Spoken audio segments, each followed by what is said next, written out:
नमस्कार दोस्तों, मैं हूं डॉक्टर दलबीर सिंह। आप देख रहे हैं यूट्यूब चैनल क्वेस्ट इंडिया। दोस्तों, दिन के अंदर आपने एक वीडियो देख लिया होगा, वो पीजीटी हरियाणा से रिलेटेड है। यानी कि अब की बार पीजीटी के फॉर्म ना एचपीएससी के द्वारा मांगे गए हैं, हरियाणा पब्लिक सर्विस कमीशन के द्वारा। इससे पहले हरियाणा स्टाफ सिलेक्शन कमीशन इन पोस्ट को भरता था, परंतु अब की बार एचपीएससी लेके आया है तो कुछ इसके अंदर बदलाव भी होंगे। परंतु यदि आप फॉर्म भरने जा रहे हैं तो बहुत अच्छी बात है, मैं आपको शुभकामनाएं देता हूं। पर फॉर्म को अप्लाई करने से पहले इस वीडियो को आप जरूर देख लें, क्योंकि कई सारी ऐसी एक्सप्लेनेशन हैं, कई सारे ऐसे इंपॉर्टेंट बिंदु या पॉइंट्स हैं जिनको जाने बगैर आप फॉर्म को अप्लाई मत कीजिएगा। बहुत ही इंपॉर्टेंट पॉइंट्स हैं, तो इन इंपॉर्टेंट पॉइंट्स को आप ध्यान से देख लीजिएगा और उसके बाद में फॉर्म अप्लाई आप कीजिएगा। तो मुझे लगता है कि जो आपको दिक्कत आ सकती है वो दिक्कत आपकी दूर हो जाएंगी। तो आइए बगैर किसी प्रकार से देर करते हुए इसको शुरू कर लेते हैं। इसको पूरा देखने के लिए आप बने रहिए मेरे साथ।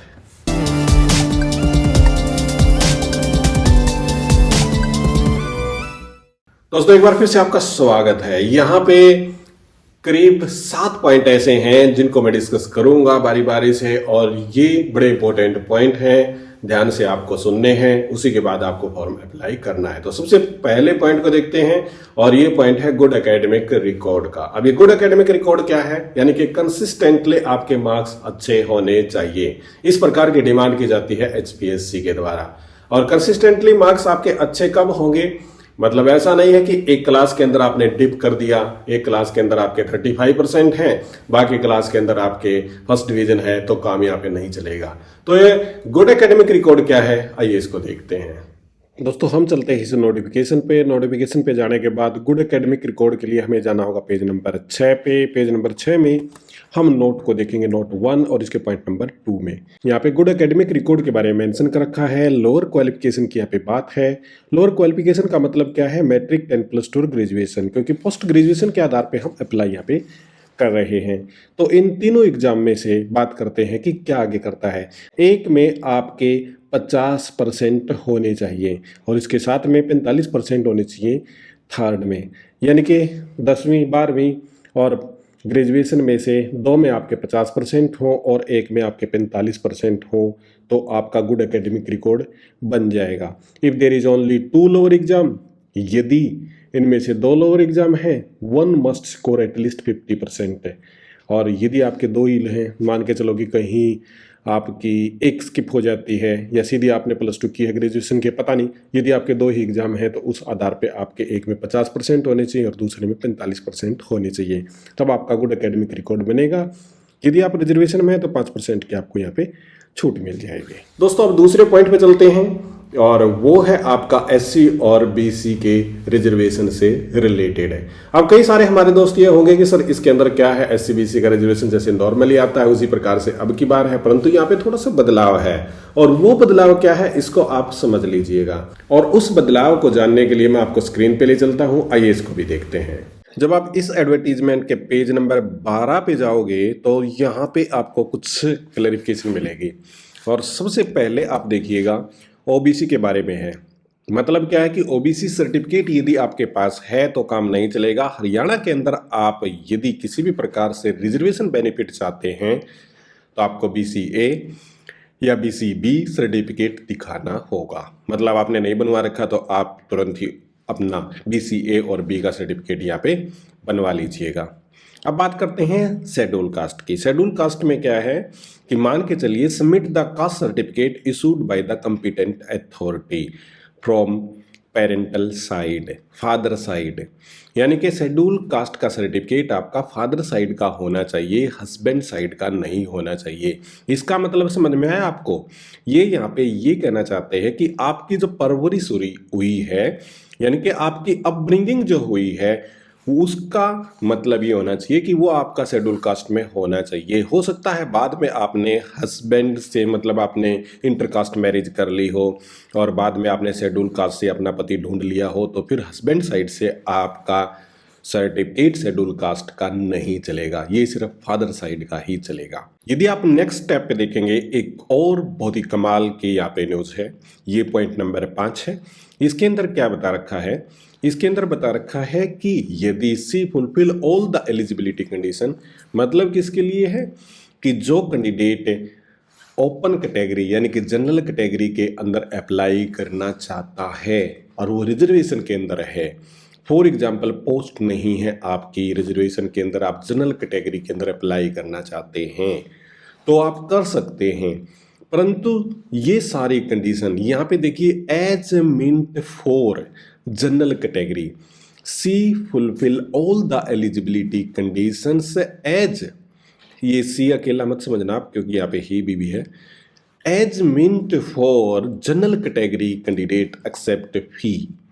आपकी सारी कंडीशन जनरल कैटेगरी की होनी चाहिए। कहने का मतलब ये है कि यदि आपने रिजर्वेशन के अंदर सर्टिफिकेट ले रखा है, एस्टेट पास कर रखा है, तब आपका ये कंडीशन अट जाएगी एलिजिबिलिटी कंडीशन, और उसमें आपकी सारी कंसेशन हैं वो कंसेशन आप नहीं ले पाएंगे। मतलब क्या है कि जनरल कैटेगरी के अंदर आपने अप्लाई करना है तो जनरल कैटेगरी के जैसा सर्टिफिकेट आपके पास होना चाहिए, वो सारी एलिजिबिलिटी जनरल कैटेगरी वाली आपके पास होनी चाहिए, कंसेशन वाली नहीं। दोस्तों अब चलते हैं हम तीसरे पॉइंट पे, और तीसरा पॉइंट है आपका एमए और एमएससी के मार्क्स से रिलेटेड है। देखिए एमए के अंदर आपके 55% मार्क्स चाहिए क्या?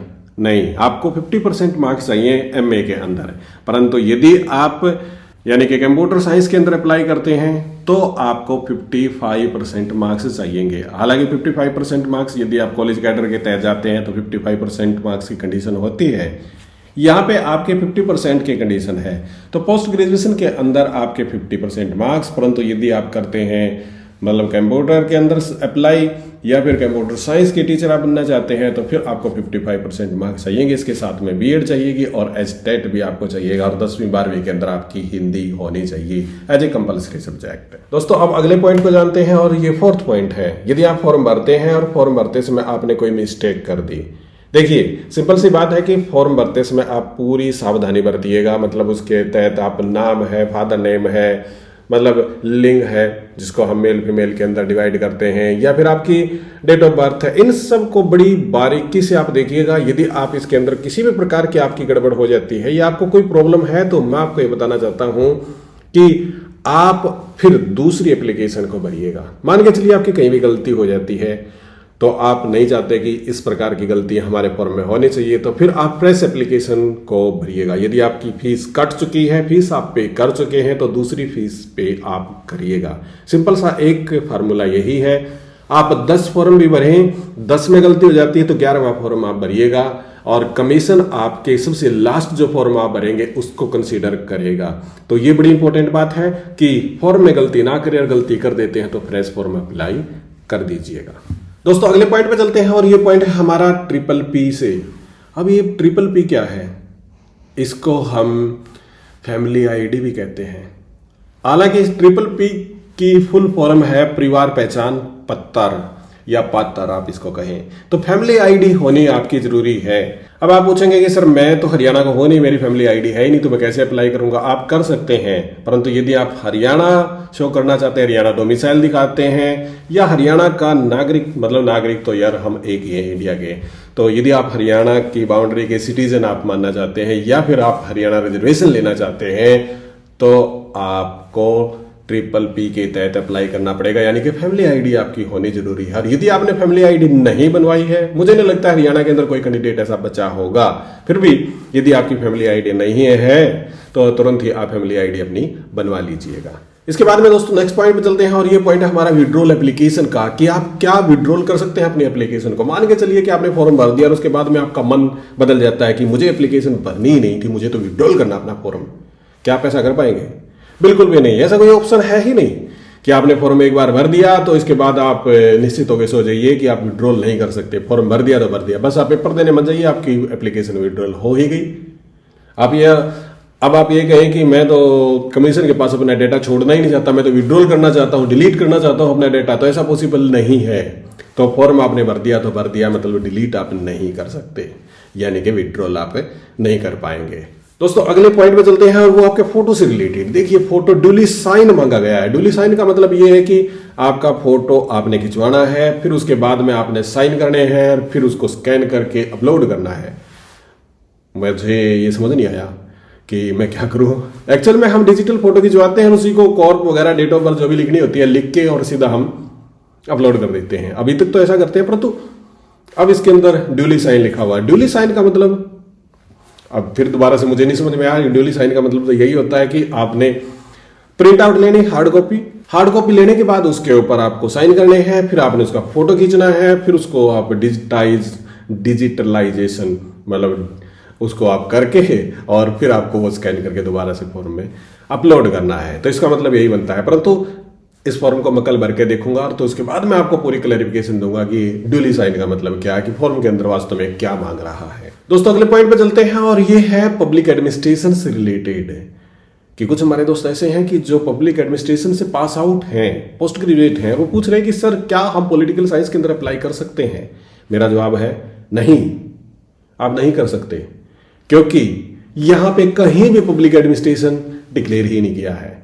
और यदि आप पॉलिटिकल साइंस की एलिजिबिलिटी कंडीशन देखेंगे तो उसके अंदर सिर्फ एमए इन पॉलिटिकल साइंस मांगा गया है। उसके अंदर कहीं भी पब्लिक एडमिनिस्ट्रेशन की डिमांड या बात नहीं कही गई है।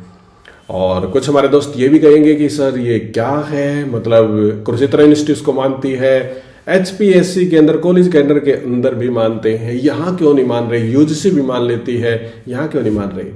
अब इसके बारे में तो मैं साइलेंट रहूंगा, मैं क्या कहूँ। देखिए कमीशन की मर्जी, तो क्या कह सकते हैं। फिलहाल इस एडवर्टीजमेंट को देख के मैं आपको ये बता सकता हूं कि पब्लिक एडमिनिस्ट्रेशन वाले पॉलिटिकल साइंस में अप्लाई नहीं कर सकते। अब दोस्तों एक बोनस पॉइंट की बात करते हैं, और बोनस पॉइंट है कि कुछ हमारे दोस्त ऐसे कह रहे हैं कि सर गुड एकेडमिक रिकॉर्ड है ना, जो इसके बारे में कोर्ट के अंदर केस हुआ था, उसके बाद में इसको ब्रीफ किया गया, एक्सप्लेन किया गया, और उसके तहत अभी भी एचपीएससी ने काम नहीं किया है। क्या हमें दोबारा कोर्ट जाना पड़ेगा? देखिए इसके अंदर गुड एकेडमिक रिकॉर्ड के बारे में क्लियर कट जो बताना था उन्होंने बता दिया है। यदि फर्दर आपको कोई डायरेक्शन चाहिए तो दोबारा से कोर्ट में ही जाना पड़ेगा, इसके अलावा कोई चारा नहीं है। आप ये सोचें कि एचपीएससी दोबारा इसके एक्सप्लेन करेगा, ऐसा कुछ नहीं होने वाला। यदि आप चाहते हैं कि वो डायरेक्शन जो कोर्ट की आई थी इंप्लीमेंट हो तो दोबारा से आपको कोर्ट में ही अपील करनी पड़ेगी। तो दोस्तों ये थे आज के कुछ पॉइंट। यदि आप फॉर्म भर रहे हैं एचपीएससी के तहत पीजीटी का हरियाणा के अंदर, तो आपको इन पॉइंट्स को बारीकी से समझना है, ध्यान से देखना है, और फिर आपको फॉर्म अप्लाई करना है, फिर आपको गलती होने के चांस नहीं रहेंगे। दोस्तों मैं मिलता हूं आपको बहुत ही जल्द नेक्स्ट वीडियो में, तब तक दीजिएगा इजाजत। हाँ, आपको ये बताना चाहता हूं कि आप हमारे व्हाट्सएप ग्रुप जो प्रीमियम है उसका मेंबर बन सकते हैं। स्क्रीन के ऊपर नंबर है 8818000113, और इसके ऊपर आप मैसेज कीजिएगा। इस व्हाट्सएप ग्रुप का, प्रीमियम ग्रुप का आप हिस्सा बन सकते हैं। बहुत ही जल्द यहाँ पे न्यूज मिलती है, डायरेक्ट कॉल के साथ हमें आप जुड़ सकते हैं। तो अब दीजिएगा मुझे इजाजत, बहुत बहुत आपका धन्यवाद।